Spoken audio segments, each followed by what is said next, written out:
So to me, we don't technically need to criminalize people using illegal drugs, because either they're just harming themselves, or if they do something that harms other people, it's already illegal. So are they trafficking? That's illegal. Are they stealing? That's illegal. Are they breaking into people's cars? That's illegal. Are they hitting people? That's illegal. Everything, and that's what we have for alcohol as well. So we don't need decrim to punish people when they harm other people. This is what our mental health acts are for. Guys, so that was just a few words from today's guest, Angie Hamilton, who is one of the founders and the director at FAR Canada, that's Families for Addiction Recovery. They're also one of our sponsors, but today's title sponsor is the Yatra Trauma Center here in Krabi, Thailand, where I reside. For any of you that are new to the platform and aren't aware of it, I started my healing journey in Thailand when I attended their 30-day residential treatment program. They treat trauma. They do it very, very, very well. It's a holistic approach that they take to it: Tai Chi, yoga, mindfulness, and 3 different kinds of therapy. It's just amazing, right? The whole process absolutely changed my life, and I highly suggest that you look into it. You can learn more about Mike Miller, the head clinician there, if you visit a2apodcast.com/trauma, and there you'll get a list of episodes that he's been in, kind of get a feel for what they're all about. But of course, you can also find their contact information there, so you can get in touch. And if you can't make it to Thailand, they do offer some a la carte services via online therapy as well. And I got to tell you, it's going to be worth your time to look into it. Anyway, here's the show. Hope you enjoy. Hello, everybody. Watchers, listeners, supporters, fellow guides. Welcome to another episode of the Weekend Ramble on the Ashes to Awesome podcast. I'm your host, Chuck LaFlange, checking in from Krabi, Thailand. Halfway around the world, of course, in virtual studio is my beautiful co-host, Dr. Lisa. How are you doing today, Lisa? How am I today? I'm doing okay. Something we'll talk about another day, because I'm not ready to talk about it. But, people watching the podcast know that we lost somebody who I love dearly. And yeah, I'm struggling with it, but I'm doing okay. Well, I'm glad that you're able to come on today, and hopefully we have a great conversation. Exactly. Yeah.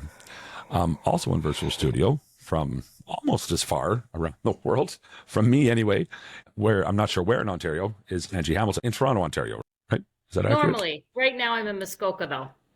Okay, Muskoka, Ontario. Angie Hamilton from FAR Canada, who's of course one of our esteemed sponsors on the show. So how you doing today, Angie? I'm fortunately not dealing with grief today, just dealing with frustration. So we'll get into that. Yeah, we will. And just, there's been a lot of newcomers to the platform in this past couple of weeks. So maybe before we get into that, Angie, do you want to give us kind of the quick, what is FAR? Because you're here to explain it. It's so much better than me doing it, right? And let's do that. Establish who you are, and then we'll get into topic at hand, right? Yep. So FAR stands for Families for Addiction Recovery, and we are a Canadian registered charity founded in 2016 by basically parents who had young teenagers actually struggling with addiction. And we were formed because the needs of our families weren't being met. We're active in 3 areas. We provide free peer support through 3 different services: one-on-one help, a live phone line, and group support to other families and caregivers going through the same thing. And we educate about what addiction is and what it isn't, and we advocate for the policies that we think that are needed in order to improve outcomes for our loved ones. Awesome. I'm really glad that I asked you that, because I always forget to include the group component when I'm doing your mentions as a sponsor. So I'm going to have to get better at that. So thank you for bringing that up, right? Angie, when was it established? 2016. 2016. Okay. Yeah, so 8 years. Wow. Yeah, no kidding, eh?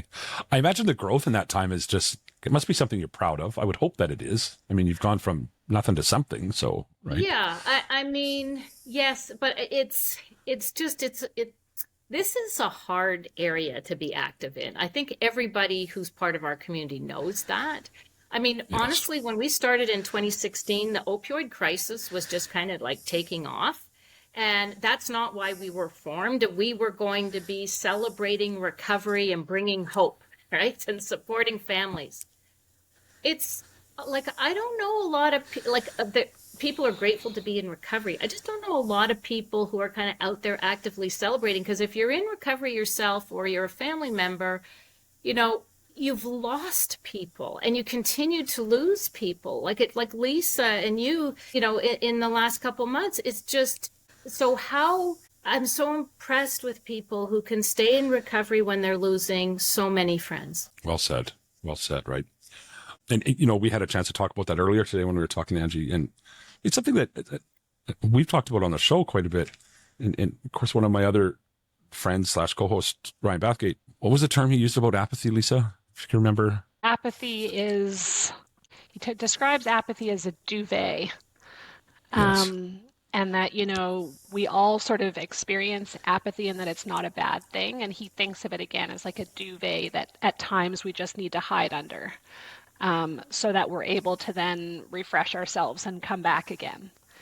Yeah, right. And I you know, think, I've, oh, go ahead. No, I don't want you to interrupt. Go ahead. Yep. no, just that, you know, it's nice because I think in general, when I think of apathy, I think of a symptom of depression. You know, when I think of apathy, I think the opposite of compassion and caring and support. But I feel like Ryan sort of normalized it with that expression, because I don't think any one of us, you know, whether we're ourselves, whether we have lived experience in addiction and we're currently in recovery, whether we are working as, you know, medical professionals, whether we're family members, no matter how compassionate we can be, we can't sustain that all the time. It's, you know, we all experience compassion fatigue, which I think It's is another, exhausting. yeah, Yeah. right. It's another one Yep. of Ryan's statements, I think.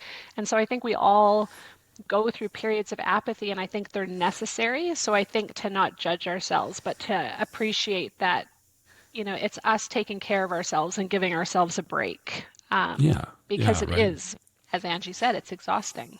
Yeah, it really is. It really is, right? And we talked at length about that earlier today too. It's just, right? If you let it, if you didn't get those bursts of apathy or, you know, take a break from the compassion with, you know, compassion fatigue, there's no way it's sustainable. It's just not. And you said it well there, right? You know, good example of that. We used to do Memorial Mondays, right? On Ashes to Awesome here. I had to stop because once a week I couldn't do it anymore. Right. I just couldn't. Right. And for my own mental, I felt I mean, that's another topic altogether. Mm-hmm. That said, You know, go ahead. can I say something else, Chris? Another Of course. thing, you know, that has kind of come up over the last few weeks, talking to mutual friends about this person we've lost, particularly for those who are in recovery, is they've experienced so much loss and it almost becomes normalized. You know, that's not to say they're not sad when they lose somebody, but people who have lived in recovery, who've lived lives, you know, with addiction, I don't think I've met one of them who can't string off a list without effort of Yeah. all the friends they've lost. Yes. And Yes. it's devastating. Like, And in fact, I think some of them have guilt because there's so many they might not in the moment come up with all the names, you know? 100%. I did for a Black Balloon Day last year. I tried to string together all the Memorial Mondays and do like a picture thing. Terrified that I would miss somebody, and I did. So then I got a message from my mother, hey, so-and-so never made it. I was, oh, hate. How messed up is that? That there's so many people that I actually missed somebody that we had done a memorial episode for, right? Mm-hmm. But well said to that, Angie. And I mean, hey, that kind of feeds what we're talking about here anyway. Our bouncing off topic, and kind of what you've been so passionate about lately in your advocacy. There's always something with you, Angie. But why don't you tell us what's happened in Ontario, just so we can kind of open up the conversation with that and see where it goes, right? So yeah. Okay. So maybe I'll try to do the Coles Note version because I could probably talk for an hour now and not take a breath. So I'll do Coles Notes, and there may be things you don't understand, and then you can ask me, right? But basically, I mean, I think everybody knows that BC has been doing a pilot project since January 2023 on decrim, and Toronto, the city of Toronto, asked, and they had an application into the federal government to do the same thing, just within the boundaries of the city of Toronto. The the government in BC actually backtracked a bit, not in general with respect to decrim, but they did say we need to recriminalize drug possession in certain public places because there's the police were saying there's no way for us to intervene with respect to public drug use. So people were using in restaurants and in playgrounds and that kind of thing. So they backtracked a bit, and then the federal conservatives jumped on the bandwagon and said, see, it doesn't work and it's terrible and everybody must backtrack. And then what happened was the media asked the federal government, well, what does this mean for Toronto? And then they started interviewing Toronto Public Health and interviewing, Doug Ford. And basically, as a result of all this, the feds said, we're not going to entertain a request from any other city unless they have the backing of their province. And then Ford and some of his ministers wrote to Toronto and said, over our dead bodies, we're not going to approve or support decrim for Toronto. And since then, both the federal and the provincial governments have got up and criticized Toronto's application, which in many ways was broader than BC's. And I sat on an advisory panel for that. So I've been, our organization has been working on decrim since 2016, something we really believe in, something we got the support of the medical community on, and it's all falling apart. And What's more than that, though, if I can interrupt, even the chief of police in Toronto, if I read correct, was also behind this. I think that's a key element here too, right? I mean, it's definitely not nothing to get his stamp on that, right? So exactly, and the same in BC and so the whatever that is, there's a Canadian Association of Chiefs of Police that are behind it, so nationally as well, right? So the problem is we're not doing decrim right. That is the problem, and some concerns we raised were not being addressed. So that's in a nutshell, I think, what's been happening. So it would appear that Toronto's application is dead, that the federal government will only now consider applications from provinces. So conservative provinces are never going to ask. And, the question I have is, how does this come down to party lines? This isn't a political issue. This is a health issue. And it always comes down along political lines. Of course it does, right? Mm-hmm. Can you, in your mind, Angie, why is decrim so important? What is the goal? What are we trying to accomplish with that? That's a really great question. And to me, what it is really is reducing stigma, which everybody would say, but the party line of advocates is usually reduce decrim because then everybody's going to want treatment. I don't believe that for 1 second. I'm telling you right now, I don't believe that. No. Yeah. Decrim, because until we do that, we are saying people who use these drugs over here, the illegal drugs, whether they have a problem or not, are bad people and criminals. Whereas these people over here who are using these legal drugs like alcohol and cannabis and that may actually be harming other people, doesn't matter, they're good people, right? So we have this false thing depending on whether the drug is legal or not. Mm-hmm. And your body doesn't know if a drug is legal or not. Your body has no clue. It's just going to respond based on you. And for some people are going to have a problem and some people aren't. And that's why this is just it and the discrimination prevents, to me, funding treatment on a parity for addiction and mental health, compared to physical illnesses. That's the reason to me. I don't believe that decrim means everybody's going to want treatment all of a sudden and well, of course not. I just don't believe that. No. Lisa, what are your thoughts? Going into that. So many. I feel like my mind might be. So, I've actually never thought of it, Angie, and like you said it so eloquently, but I've never thought about that line of legal versus illegal. And and how there's so much more stigma. And again, it's when you say it, it's so obvious. It's like therapy. I always tell people when people do therapy, it's not rocket science, but you still need to be guided through it to get there because it is so obvious when you say it, but I'd never really thought about it. And and it ties in for me. This is kind of going off on a different tangent, but one of the things I've noticed in the hospital is that since cannabis has been legalized, we see so many more people in the hospital with cannabis-induced psychosis. And I've spoken very openly with some of these people who are coming in once they're better, and a lot of people will say to me, and so it ties very well in with what you pointed out, Angie, is I've had people say, well, I didn't use cannabis till it became legal. Yeah. So now And it's somehow okay, they think right? that's like Yeah. a ticket that it's okay, Mhm. Yeah. And I think a lot of people interpret legalization as it's been deemed safe by somebody, Exactly. and it's not. I mean, if you look at the data, and I think actually with Rob Tanguay and Dr. El Gabali once tasked me as a medical student to read like every paper on cannabis going back to 1972. I've read a lot of papers on cannabis.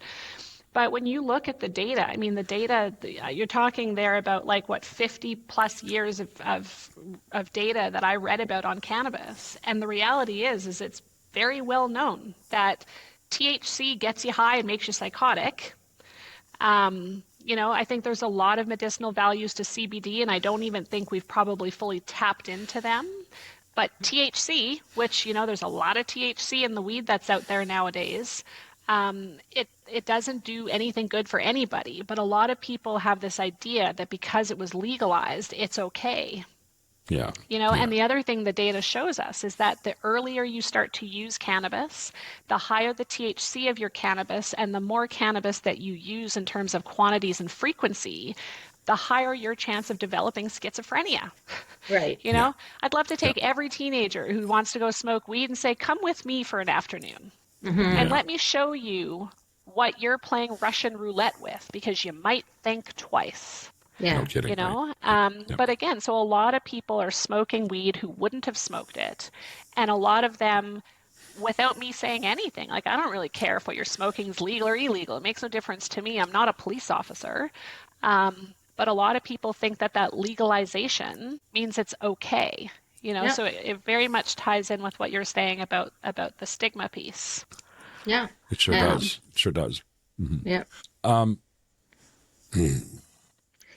Now, go ahead, Ange. Go ahead. I'm still forming a thought there. I just want to add something else, because an argument I just, in favor of decrim that I don't hear anybody, and that's different than legalization, right? Legalization of cannabis. Very different. Like decrim is just, we're not going to arrest you if you've got a little bit on you for your own personal use, as opposed to, and it's still illegal to sell it. That's decrim, right? And legalization is, oh no, now it's legal to sell. Yeah. Right? Yeah.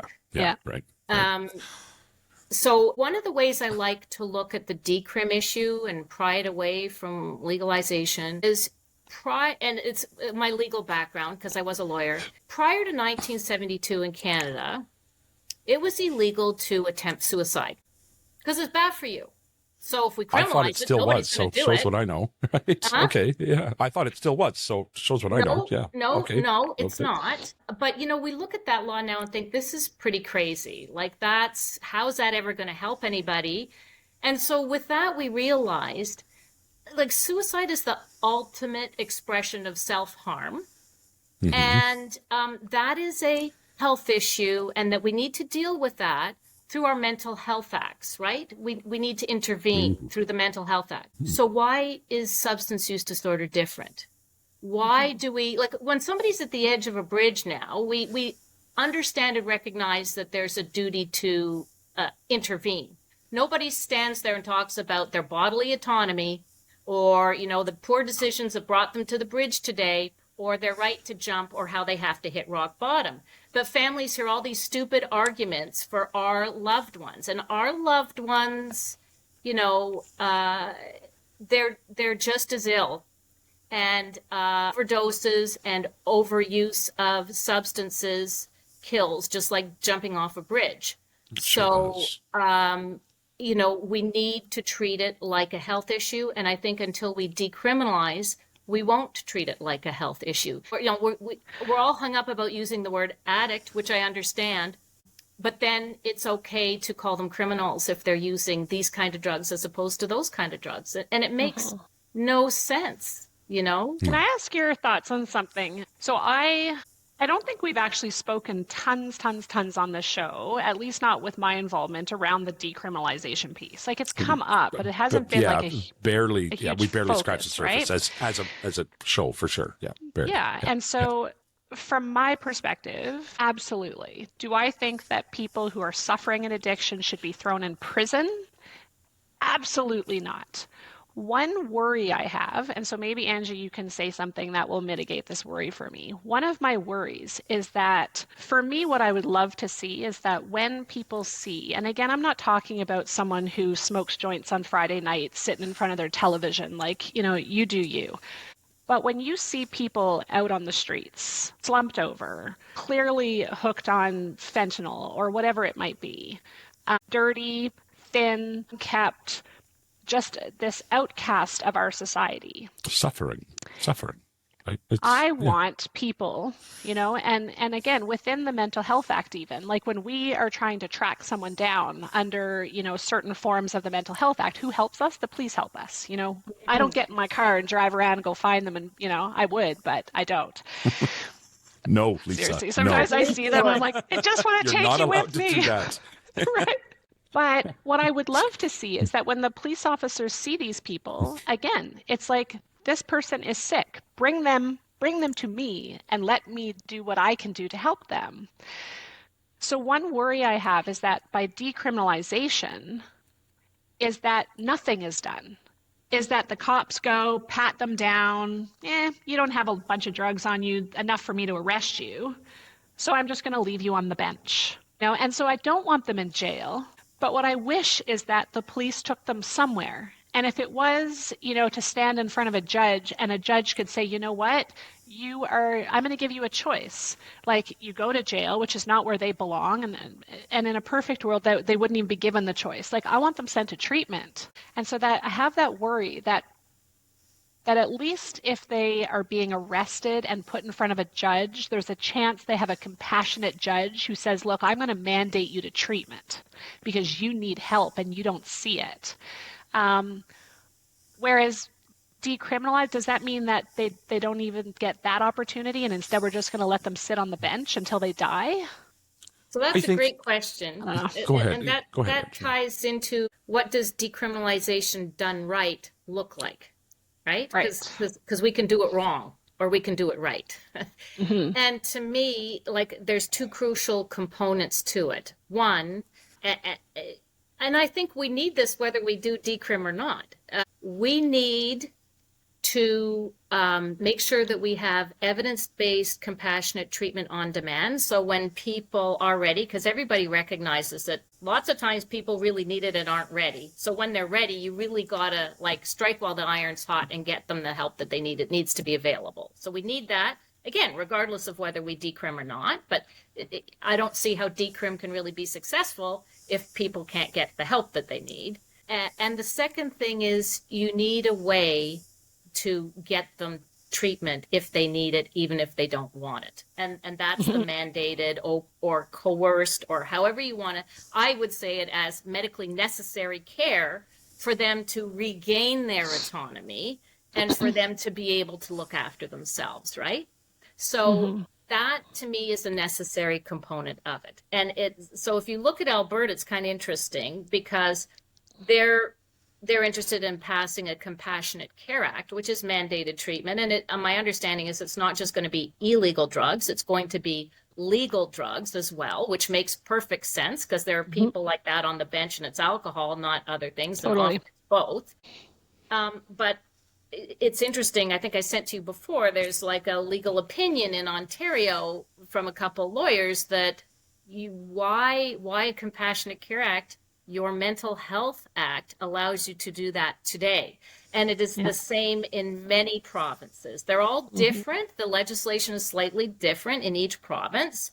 So you can't generalize everything. But in general, you're supposed to intervene if someone is at serious risk of harm to themselves or others due to a mental disorder, which includes addiction in most provinces. And so why aren't we doing that? And that's discrimination to me. That's why we're not. And I think too that creating a separate act, on one hand, I think if creating a separate act somehow allows us and empowers us to do what we want to do and we want to help people, then so be it. The other part of me feels like it almost promotes stigma. It says that it's not a mental illness. It's not under the Mental Health Act. Right. And so I worry about that aspect of it, and I don't understand, similar to what you're saying, why we simply just don't get together as a group of people who fill out these forms and make a lot of noise about the fact that people with addiction meet the existing criteria for certification. Yes. And so, we certify. I know. Do you ever feel like a broken record, though? Like, it's just like, we've talked about that quite a bit, but obvious. And we're going to talk about it a bunch more, too. That's the reality of that particular subject, right? Because it is stigma, 100%. That's all that's doing it. If it is, in fact, a disease, and I think all three of us are of, and in reality, Lisa, yours is the opinion that holds all the weight in that anyway, being who you are and what you do for a living. If it is a disease, can we just treat it like a fucking disease? Can we just do that, please? Right? And sorry for the language, but I get so frustrated more and more all the time. I'm more frustrated now than I was 6 months ago about the whole damn thing. Because can we just treat it like a disease? And what a different place. I'll tell you what the issue is, though, that there's a very loud group, right, that will say, okay, and like another disease, like say cancer, if you don't want chemotherapy and it's going to kill you, you don't have to take, right? They get into that. Not the same. Well, of course not, because the mental disorder part is affecting your thinking, but they don't accept that. They just talk about bodily autonomy and it's your right and all this. I feel like if you're going to compare it to something, to me, then compare it to mental retardation. Yep. Or schizophrenia. Compare it to somebody who has an intellectual disability and who, even when they're 40 years old, they have a guardian who makes all their decisions for them. Because people who have cancer, now let's separate out brain cancer, okay, because that might be different. Right. But if you have cancer in your pancreas, okay, you can think properly. Yeah. You are able to weigh the risks, the benefits, the pros, the cons. You're able to say, okay, these are my chances if I take treatment. These are my chances if I don't. This is the side effects I'll experience from treatment. This is what's going to happen if I don't treat it and my illness progresses. You can think about all of that with a clearly functioning brain and an intact frontal lobe. And then absolutely, I actually have a patient this week in the hospital who I saw who was floridly psychotic and demanding MAID, right? She wanted medical assistance in dying, right? Now she's paranoid, she's psychotic. And I said to her, you are not going to meet criteria for MAID right now. Let's get you better. And then if you have indications for MAID and you have a clear brain, you know what? All the power to you. It's the same thing. Yes, 100% it is. Yeah, it's about informed consent, your ability to provide informed consent. This to me, there's sort of a failing to me, really, in the education around harm reduction, because there's this belief that somehow harm reduction means everybody has capacity to provide informed consent, and they don't, or that everybody who's at serious risk of harm to themselves or others is miraculously seeking treatment and they're not, or that's okay. Like it's, I don't understand. I really don't understand. It's, to me, you don't empower people who lack capacity to kill themselves. No. That's not that's your meme for this episode. Just that right there. Done. I actually saw somebody, Chris, and I won't say their name, but you'll know who I'm talking about. There's somebody who's been on our show a number of times who is like pro harm reduction. And I'm not against harm reduction. Like some people think things like methadone are harm reduction. I'm all for methadone. I'm even in support of having clean injection sites, because for me, it's the idea that there are people working at those harm reduction sites and they're the key. build the relationships, make sure these people are reminded that there is treatment available. I'm all for that. I'm not against harm reduction.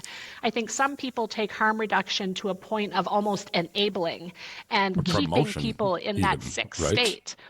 Yeah. And this person, I saw a post the other day, and it was a picture of a condom box, like an empty condom box on the ground.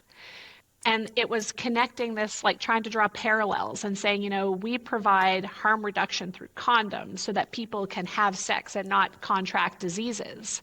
And I'm like, but their brains work. Again, like, can we stop pretending that somebody in active addiction has capacity, has a functioning brain? They can sit there till they're blue in the face and say, I don't want to get better. I want to just have a clean needle. But their brain is not working properly. Right. So what they're telling you, to me, only has so much weight. I It's like if couldn't my agree more. 3-year-old says, I want to sit in the street and die. Well, I'm not going to stand by and let her. No, of course not. It's like, Of course not.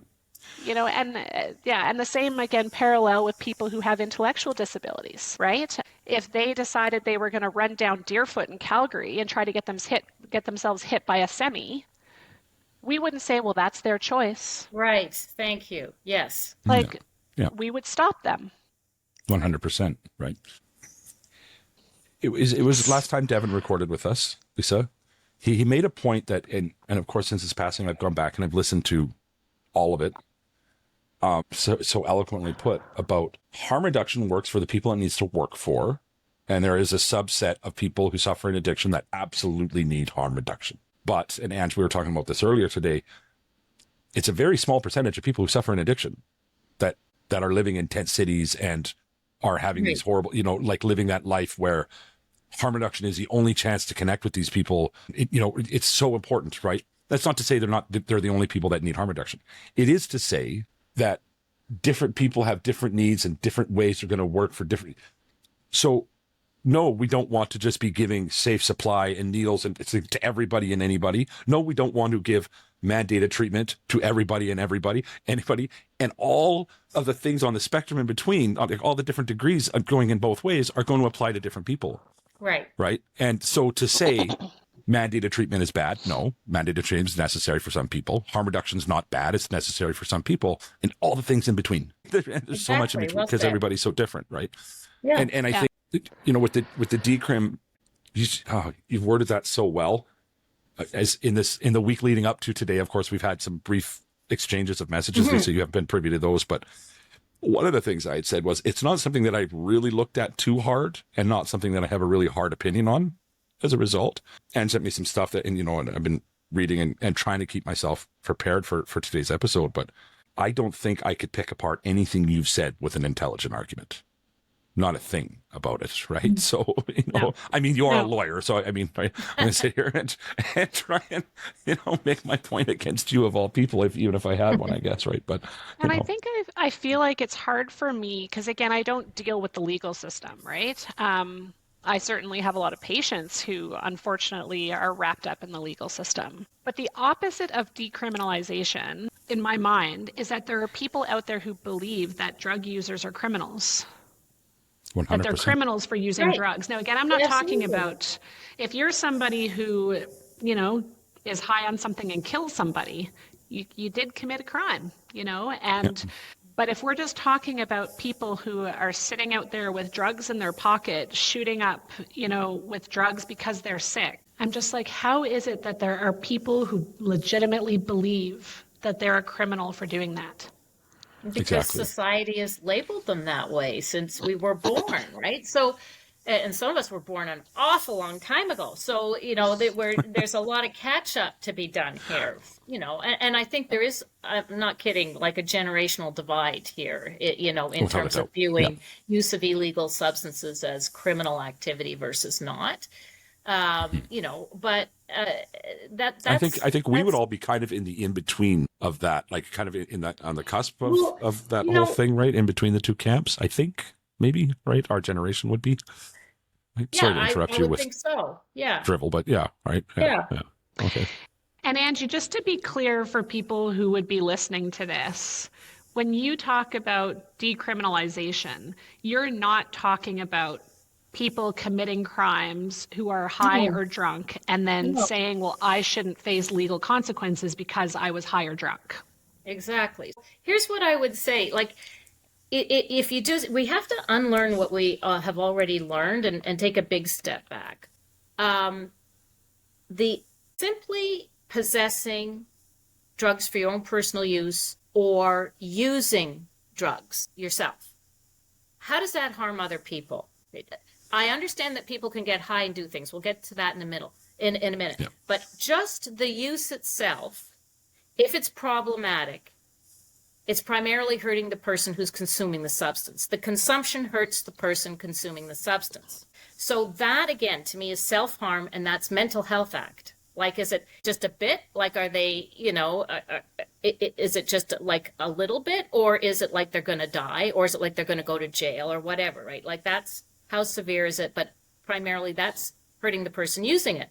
So the thing is then, but we just assume that, if you lose control over your substance use and it's illegal drugs, you're going to go harm everybody. And some people will, and some won't. And guess what? Same with alcohol, except guess what? Even worse with alcohol. We know that alcohol is the drug that causes more harm to others than self compared to all the other drugs. Well, I would dare say combined, even like alcohol would hugely affect other people more than, of course it would. So if there was, based on harm to others, if there was one drug that was going to be illegal, it should be alcohol. But we don't even see it because we were born and raised that alcohol's okay.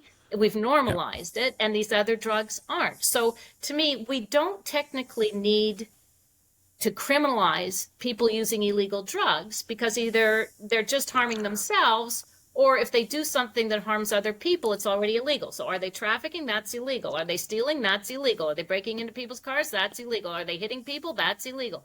Everything, and that's what we have for alcohol as well.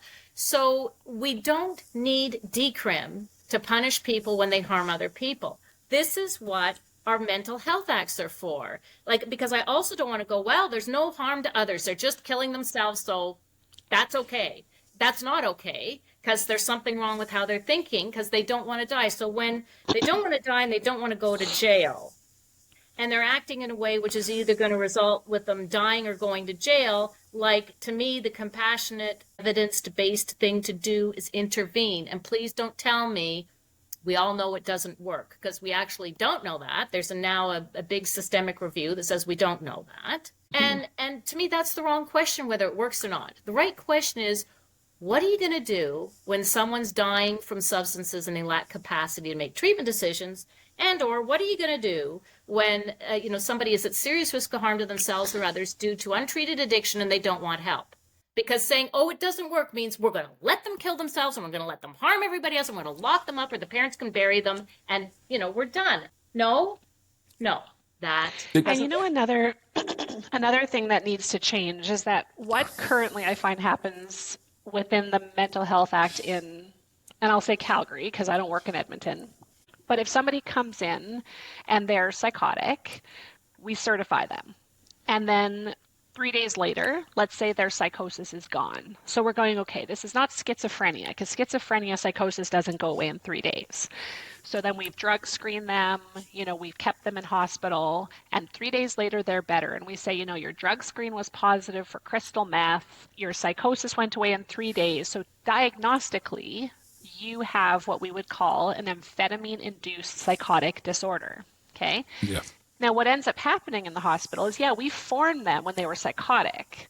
But once their psychosis goes away, the perspective is that, they're not certifiable because they're not psychotic. We need to separate out that psychosis can be a symptom of addiction with certain drugs, but that psychosis is not the symptom that we need to hang our hat on as to whether they remain certifiable or not. Because again, if you take somebody in active addiction and you put them in an fMRI machine, you will see that their frontal lobe is shut off. And the frontal lobe is not re-engaged 3 days later when the psychosis goes away. Thank you. But it's like we keep putting everything on, when they're psychotic, then they're certifiable.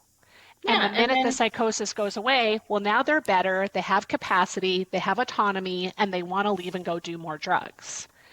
And it's like everything is about psychosis. And it's like the psychosis is just the tip of the iceberg. It's one symptom. But the broader picture is that we have this data. We have the data that shows us that their brains are still not working. So even though they're not psychotic, they're not better and they do not have capacity. in other words, they're still at serious risk of harm to themselves or others, because what are they going to do, and what do you know they're going to do as soon as they leave the hospital? You've done nothing to Yeah. treat their addiction. They're going to go out Mm-hmm. and use again. And shocker, if it's methamphetamine, it tends to make them violent. They're going to harm other people. And we've had so sometimes very loving family members have to take out a restraining order against their loved one because they say use meth and become violent, right? And then it's unbelievable to me. We've had situations where they get a call from the hospital, and the hospital says, well, we're letting so and so go, and they're like, don't do that. And then they say, well, nope, there's no psychosis, out they go. And then what happens? They use drugs on the way home, and then they're pounding at the door, and the family's at risk again.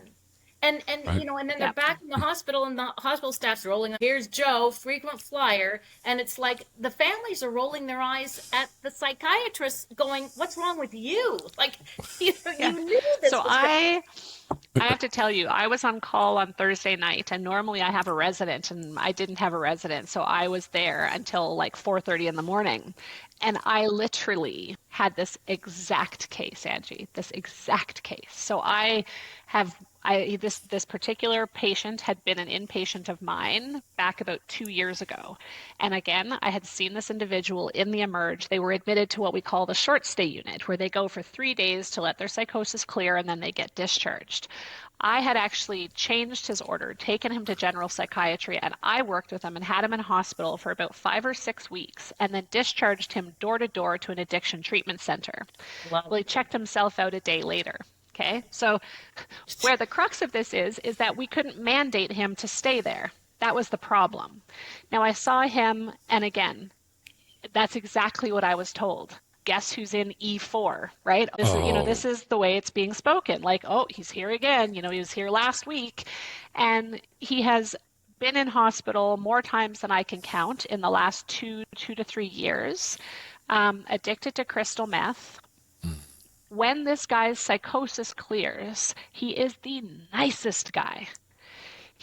And his family have a restraining order because at one point while high on crystal meth, he busted every window in their home because they wouldn't let him in the house because they were scared of him. And he's this guy who has all the things he needs to have a great, successful, high quality of life. He's a smart guy. He's a capable guy. He cares about himself independent of his disease that he cannot control right now. And that's what everyone keeps doing. They send him to short stay, they discharge him 3 days later, substance-induced psychosis, and they discharge him, and then he's back a week later. And that is exactly what is happening with this guy. And he's, just one of many. Just that language, I that guess know who's it. back, right? Yeah. Right? Guess who's back, and even the that's a people will say, condemnation oh, you know him, right? of You know of him, the right? person saying it, of the system that is saying that is a damnation of them, not of the person they're saying it about, right? But 100%. I think where the one place that I will defend them is that they have been taught that the system does not allow us to intervene on these people in a mandated manner. So to them, it's like, we can't do anything. And so all we're going to do is he comes in, he goes out, he comes in, he goes out, he comes in, he goes out. And it's like, it needs to come from the top down, because most of the nurses, I will say to them, like, this is why we need to be able to mandate some people into treatment. This is why.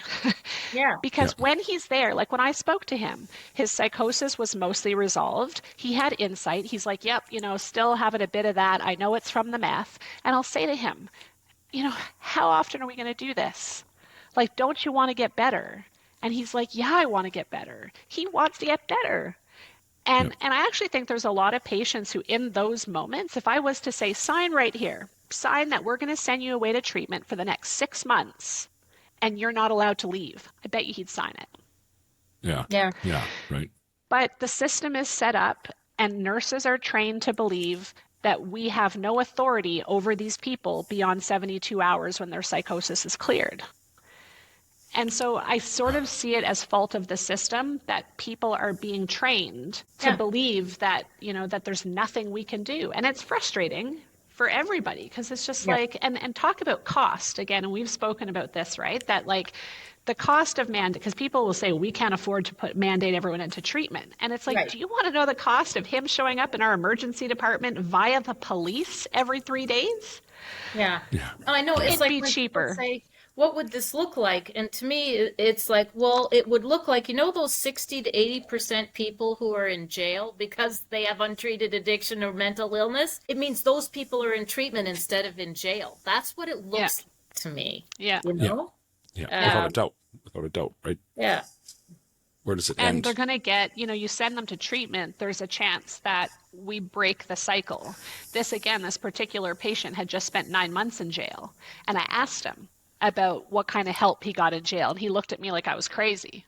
He Yeah. was like, Oh, what? yeah. There's nothing. Yeah. There's 12 step, and that's it. Right. So And if all those nights that taxpayer dollars were paying for him to eat and sleep in the prison system, if that money had gone towards having him somewhere Yeah. where he was getting therapy and treatment and medications to deal with his addiction, maybe I wouldn't have seen him 2 days ago in the Emerge. And nobody talks about, like, even the CCSA study on the costs and harms of substances. That's done without looking at the cost and harms to the family members. How many of them are going off to work, with that, it's presenteeism, right? Meaning they're present, but they're absent because their mind is somewhere else.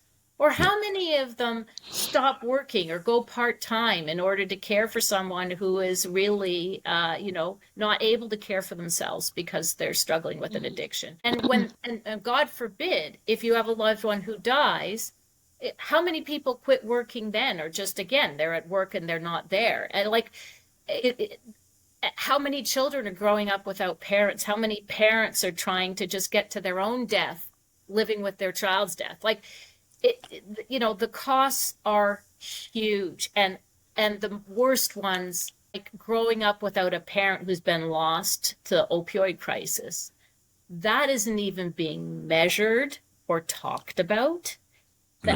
So and we're we about need to have to. just thinking about that alone, just zone in on that for a second. We are about to have more people growing up without parents than any other time outside of war. Yeah. Like Yes. that's happening right now. Right. And Right so now. what is the effect of that on society and the traumas that come from that? And here's another generation of addiction. Right. That goes with self-soothing behaviors as a result of trauma of losing your parents when you're young. So Yeah. it's just horrible. And as I said, we're not even measuring those costs. No, It's like, who we're not. cares? So, there's no question that treatment at the end of the day is the solution. Their harm reduction is important as well, but it is also the cheapest alternative. No matter how expensive it is, it's the cheapest alternative. Revolving door ER visits, revolving door, incarceration and homelessness. These are the most expensive solutions, not just for the person, for their family and society as well. Yes. I guess there's one other thing I'd like to add before we're done, because I don't know why it took so long for the penny to drop for me, but it did drop last summer. And it's this, there's this perception that not everyone wants treatment. And so it's important to have harm reduction to keep people safe in the meanwhile. And there's no doubt, I want to add, there's no doubt in my mind, harm reduction will keep some people safe in the meanwhile. But there is no recognition that often the same people who are unable or unwilling or lack capacity to get treatment are the same people who are unable, unwilling, or lack capacity to practice harm reduction. So like this, so we know that about 70% of the people who died of overdose in BC had a roof over their head. They weren't homeless. We only ever talk about homeless people. They're not homeless, right? They have a roof over their head. Okay, so are they calling the National Overdose Response Service? We know they could do that and there would be a response, and they haven't lost any people. No, we know that some people are very well about, they're aware of harm reduction and they're not using it.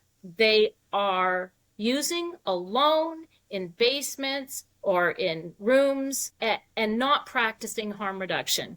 And to me, we have an obligation to protect them as well, and ensure that they have a chance at recovery as well. And so to say harm reduction is the solution for all those folks, that's a one size fits all solution that doesn't fit all, right? No, most certainly not. Yeah. And that to me is where you need to look at the mandated treatment. Like to me, mandated treatment is the alternative to like homelessness when it's being the result of untreated addiction or mental illness. It's instead of incarceration. It's instead of death. And sometimes suicidality, because a lot of these folks, they aren't trying to kill themselves, but there's true ambivalence. They've lost hope, and there's true ambivalence. And to me, that is a distinction without a difference to say, well, we're going to stop the person jumping off a bridge because they're trying to kill themselves. But the person who's just ambivalent, they're using drugs and they know they could die at any moment and they're completely ambivalent, that's okay because they're not trying. You try to sell that to the family. Try to sell that notion to the family. Right. Wow. Lisa. Well said. I know. Hey, I love Angie as a guest. I know. Lisa, you have quoted, or mentioned, I should say quoted, you've mentioned a study multiple times on the show in the past. Every dollar that goes into treatment saves society $6 to $10. Yeah, right? That's been repeated, right? It's been done in Australia, it's been done in Europe, it's been done in the US. And so, like I read those back a few years ago, and at the time had kind of looked at the various ones that had been done. And as Angie said, one thing they don't account for is, the cost to the fact that family members and parents are missing work or they're not present or whatever that might be. And so it would be even more extreme if you added that cost in. But every one of those studies, and again, none of them had been done in Asia, none of them had been done in Africa, but they were done in the UK, Australia, and the Americas, and they were all showing that it ranged sort of from every dollar spent, you were saving between $6 and $10. Every dollar spent on treatment, to be clear. That's the, so we've got the science. We know the brain's not working. We've got these studies that look at the money. And as a doctor, I don't give a shit about money. I should, but I don't. I care about people. I care about people being well, people being healthy. It's like when people press me to discharge somebody who's not ready to go. I'm like, no, I'm sorry, they're not ready. So, but so many people and politicians are going to be driven by the dollar signs. But it's like, we have that too. Yeah, we're still not doing what we should be doing. Yeah. It's so frustrating. It's It so really frustrating. Yeah, and what's incomprehensible to me is you can't tell me the politicians aren't personally affected by this either, right? It's not addiction hits everybody except the families of politicians. It's hitting their families too. And so that I don't, it just makes it more difficult to understand and how politicized this has become, because it's I think it's because 4-year election cycles, and not that I think we should be changing that. Let's make that clear. I'm not looking for a dictatorship. However, by nature, if with a 4-year election cycle, what we're talking about right now is a long-term investment. Yes. To see that $6 to $10 is not going to happen in 4 years. It's going to take a long time to come back. So nobody's going to be able to say, hey, look what I did. But you can say, look, I brought crime rates down, or, arrest rates up, or whatever. You can say that, as a politician, or say that your policies contributed to some kind of easy, instant gratification stuff, right? So I think that might be kind of the driver there, because I agree. Who's looking for long term, right? I read an article out of BC back in April. Actually, Devin and I had talked about it just a few weeks ago. And that was one of the things that stood out to me in this article, is that they were very focused on arrest rates being down. Yes. And I just was like, do people realize that this is what they're proud of? That's not saving anybody's life. No. So can I ask you something? Was that in terms of measuring the success of decrim or something else, just in general? Safe supply. It was an article actually most focused on advocating for safe supply, but there was a section of it that was talking about, what measures they were looking at, and one of them was that arrest rates were down.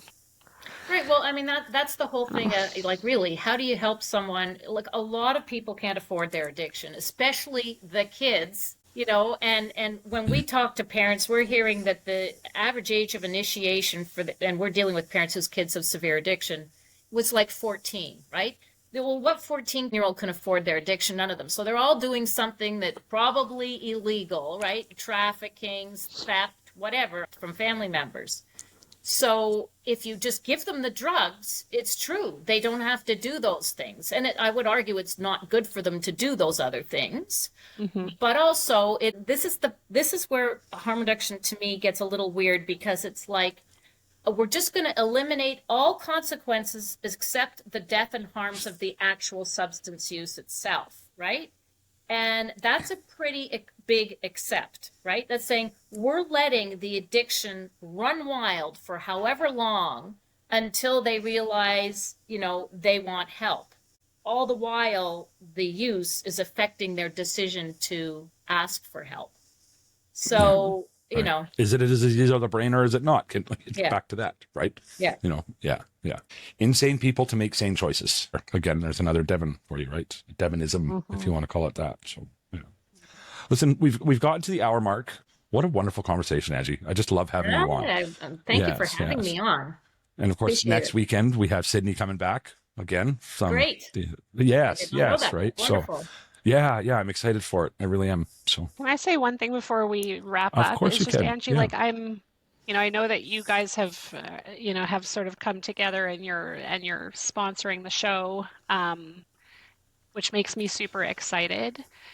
And the reason it excites me is that even having lived this as a family member for over 20 years, having been in medicine for 13 or 14 years, I was not aware of everything you guys do.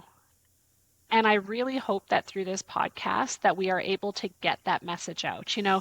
I actually work with somebody who has recently reached out to FAR and is actually getting support. Awesome. Again, a parent with a child who's struggling. And it was really through your involvement and coming on here and talking about what you're doing that I had the information I needed to pass that on to her to get her that help. And so, I really just sincerely believe that this is going to help get that message out. And hopefully it also gets people behind FAR and supporting FAR, which then can help, FAR accomplish some of the goals that you guys have. That sounds wonderful. Yeah. And I know. No kidding. The most important goal is to help the families, It's 100%. coping skills, right? Something I don't know if you've ever heard it say it before, Angie, but and it's a number I pulled out of the air. But for every person in addiction who's suffering an addiction, there's 10 that are affected, right? Mm-hmm, and again, that number could be way off one way or the other. I think it's probably way more than 10, but let's say it's only 10 only. Right. There's very small percentage of those resources are going to those 10 people. Right. Right. So I think that's why you guys are so important in what you're doing. So very, very important. Thank right. You.